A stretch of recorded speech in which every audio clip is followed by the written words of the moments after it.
350 milhões de pessoas sofrem de depressão em todo o mundo. Junto com os transtornos de ansiedade, essas doenças atingem um grande número de trabalhadores. Mas elas não são as únicas a afetar o ambiente de trabalho.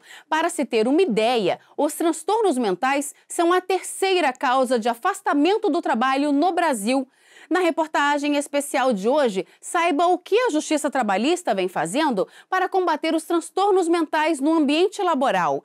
Por meio do programa Trabalho Seguro, diversas ações de prevenção são desenvolvidas no Brasil. E a Justiça do Trabalho também se preocupa em capacitar os magistrados para julgarem os processos que envolvem essas doenças mentais. Veja só.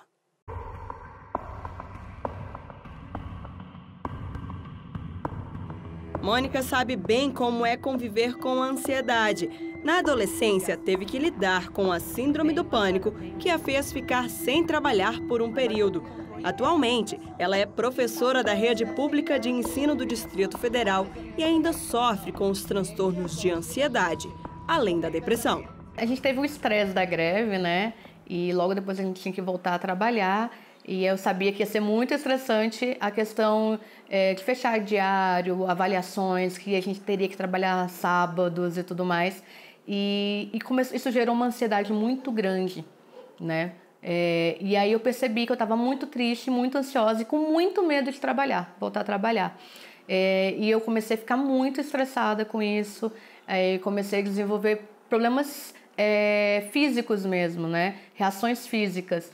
Comecei a desenvolver a síndrome do intestino irritado, comecei a emagrecer muito por conta do estresse. E aí também teve a parada de amamentação, porque eu estava amamentando e aí meu filho parou de amamentar e eu tive essa queda de hormônio, que também ajudou a eu ficar um pouquinho mais para baixo e entrar numa depressão. Essa é a segunda vez que Mônica fica afastada do trabalho por conta da depressão. A escola em que ela hoje trabalha a apoiou, mas na outra instituição em que prestava serviço, teve que lidar com o preconceito. Nessa escola onde eu estou, realmente eu tenho um apoio também da direção, da coordenação. E aí eles falam, olha, quanto tempo você precisar ficar fora, vai cuidar de você, volta quando você realmente estiver bem, não se preocupa que a gente vai dar um jeito. Então eu tenho esse apoio muito grande na escola e eles entendem porque muitos professores passam por isso também. As pessoas, eu acho engraçado, porque quando pensa que em depressão, a pessoa tem que ficar só na cama chorando, né? E não é bem assim. Até para você curar disso, sair dessa, você precisa sair, você precisa conversar, não pode ficar, se entregar na cama. Mônica integra uma estatística preocupante. O Brasil tem a maior taxa de pessoas com transtornos de ansiedade no mundo e fica em quinto lugar quando o assunto é depressão. De acordo com dados da Organização Mundial da Saúde, em 2015, 18 milhões e 600 mil brasileiros viviam com algum transtorno de ansiedade, como, por exemplo, ansiedade generalizada, fobias e síndrome do pânico. Já aqueles que tinham depressão chegavam a um total de 11 milhões e 500 mil em todo o país. A depressão e a ansiedade, na realidade, está tendo um boom não só no ambiente de trabalho, na nossa sociedade. Para a gente ter uma ideia, esse ano a Organização Mundial de Saúde decretou o ano de combate à depressão. Porque hoje nós temos 350 milhões de pessoas deprimidas ao redor do mundo e isso não inclui credo, sexualidade, raça, fator financeiro, nada disso. Então, é uma epidemia que a gente está vivendo de depressão. A ansiedade, ela também é uma epidemia que está se vivendo e ela pega aí entre 15% a 16% da população, porque ela é mais comum do que a depressão. Mas o afastamento do trabalho se dá mais pela questão da depressão mesmo. Preocupação excessiva, medo, taquicardia, fadiga ou inquietação, irritabilidade, fobias. Sintomas comuns de quem sofre com os transtornos de ansiedade. Já a depressão é caracterizada por pensamentos negativos, baixa autoestima, perda de energia. Essas doenças prejudicam e muito a vida das pessoas. Muitas não conseguem sequer trabalhar e precisam ser tratadas por um profissional especializado. Com o aumento dessas doenças na sociedade, hoje, os transtornos mentais já ocupam o terceiro lugar no ranking de afastamentos do trabalho no Brasil, segundo dados da Previdência Social. Com o aumento do número de afastamentos do trabalho por causa dos transtornos mentais e o crescimento do número de processos trabalhistas envolvendo o tema, a Justiça do Trabalho tem promovido diversas ações para prevenir e solucionar casos que envolvam doenças mentais decorrentes da atividade profissional. O programa Trabalho Seguro, coordenado pelo Tribunal Superior do Trabalho e pelo Conselho Superior da Justiça do Trabalho, escolheu o tema como pauta do biênio 2016-2017. Já foram realizadas várias ações de prevenção em todo o país, dentre elas, um simpósio sobre transtornos mentais no Tribunal Superior do Trabalho.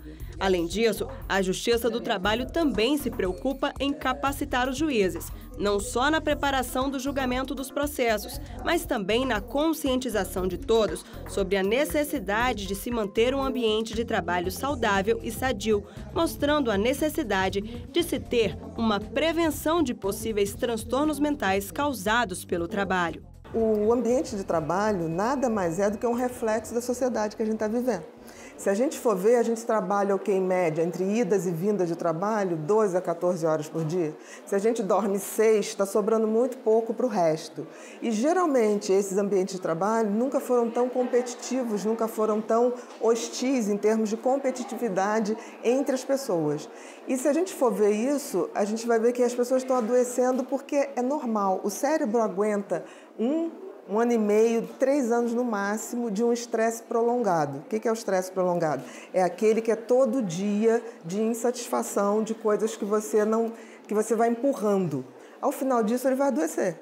Vai adoecer física ou mentalmente. Nós todos sabemos e ouvimos isso na mídia, no próprio ambiente de trabalho, que a saúde emocional, o equilíbrio emocional, ele tem tanta importância quanto a competência profissional. Eles vão compreender, né, digamos, diagnosticar de alguma forma e saber por que apareceu essa doença. Essa doença, ela tem causas congênitas, genéticas, ou ela é apenas ocupacional, enfim. O conhecimento que nós pretendemos que ele tenha, né, ouvindo quem conhece o assunto, é justamente o mais amplo possível. Empresas e empregados também precisam estar conscientes dos males que as doenças mentais podem causar. Para manter um ambiente de trabalho saudável, o melhor caminho ainda é a prevenção. Mas chefes e colegas de trabalho devem ficar atentos a sinais desse tipo de transtorno no ambiente laboral, para diminuir o impacto da ansiedade e da depressão na vida de quem passa pelo problema. A atenção tem que ser dada dos colegas e também dos chefes, porque isso resulta em baixa de produtividade. Por exemplo, a depressão hoje é um estudo na Escola de Economia de Harvard, porque hoje se sabe que a depressão causa maior impacto em nível econômico de todas as outras doenças no mundo. Uma rede de apoio para qualquer pessoa é importante. Você tem alguém para correr atrás e para ajudar. A minha família é tudo para mim, porque eles também já percebem quando eu não estou bem. Então, eles já me procuram, já querem conversar, perguntam se estou precisando de alguma ajuda. Então, eu tenho essa rede de apoio muito grande.